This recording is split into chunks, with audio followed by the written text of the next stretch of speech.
بنی اسرائیل میں ایک شخص مچھلی کا شکار کرتا اور اس سے روزی حاصل کرتا۔ ایک دن شکار کھیل رہا تھا کہ اس کے جال میں بڑی باری مچھلی پھنس گئی۔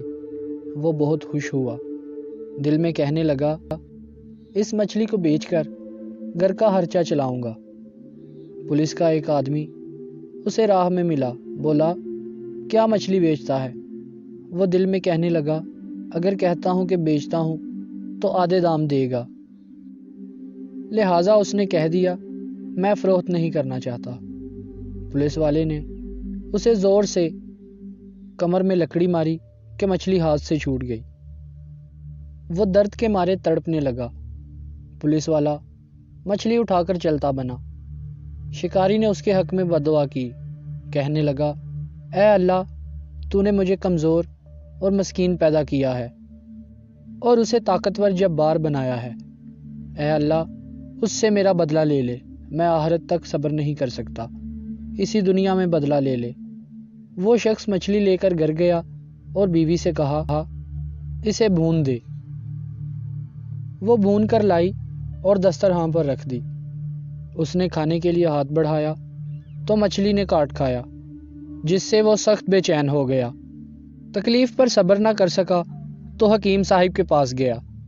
اس نے کہا اس انگلی کو نکلوا دو، کہیں ایسا نہ ہو زہر آگے پھیل جائے۔ چنانچہ پہنچے تک ہاتھ کٹوا دیا تو مرض آگے بڑھ گیا۔ حکیم نے کہا تھوڑا سا ہاتھ اور کٹوا دو، کہیں مرض آگے نہ بڑھ جائے، مگر زہر کندھے تک پھیل گیا تو وہ بڑا پریشان ہوا۔ اللہ تعالیٰ سے دعا کی اور سو گیا۔ خواب میں دیکھا کوئی کہتا ہے اے مسکین، کب تک ہاتھ کٹوائے گا، جا شکاری کو راضی کر۔ وہ بیدار ہوا اور کہنے لگا میں نے مچھلی مفت لی تھی اور شکاری کو مارا تھا، لہٰذا سیدھا شکاری کے پاس گیا اور اس کے سامنے گر پڑا، معافی مانگی اور اسے کچھ روپیہ دیا۔ وہ شخص راضی ہو گیا تو درد دور ہو گیا اور سپاہی بڑے آرام کی نیند سویا۔ اٹھا تو ظلم و ستم ڈھانے سے توبہ کی، پھر اسی حالت میں سو گیا۔ اگلے دن اللہ کی رحمت سے ہاتھ بالکل ٹھیک ہو گیا۔ پھر حضرت موسیٰ علیہ السلام پر وحی نازل ہوئی، اے موسیٰ، مجھے اپنی قدرت اور عزت و جلالت کی قسم، اگر وہ شخص اپنے دشمن کو راضی نہ کرتا تو میں مرتے دم تک اسے عذاب دیتا رہتا۔